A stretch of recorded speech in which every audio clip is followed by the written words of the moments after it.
சஷ்டி கவசத்துல ஒரு வரி வருது, ஒரு நாள் 36 கொண்டு.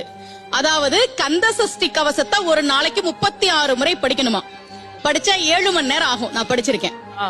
ஆனா கலியுகத்துல கந்த சஷ்டி கவசத்தை ஒரு நாளைக்கு 36 முறை படிக்கிறதுக்கு நேரம் இருக்காதுன்னு தான் அதுலயே சூட்சுமமாக ரகசியமாக ஒரு விஷயம் சொல்லப்பட்டிருக்கு.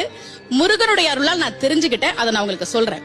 ரவண பவச ரரரரரரரா ரிவண பவச ரிரிரிரிரிரி, இதுக்கெல்லாம் என்ன அர்த்தம் நான் தேடி தேடி தேடி முருகன் அருளால் தெரிஞ்சுக்கிட்டேன்.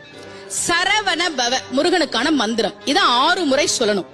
இப்ப சாவ தூக்கி பின்னாடி போட்டீங்கன்னா ரவண பவச, அத 6 முறை சொல்லணும். இப்ப ராவ தூக்கி பின்னாடி போட்டா வனப வசர, வாவ தூக்கி பின்னாடி போட்டா நபவ சரவ, இப்ப நாவ தூக்கி பின்னாடி போட்டா பவ சரவண, பாவ தூக்கி பின்னாடி போட்டா வசர வனப. ஒன்னொன்னையும் 6 முறை சொன்னா 6 × 6 36 வரும்.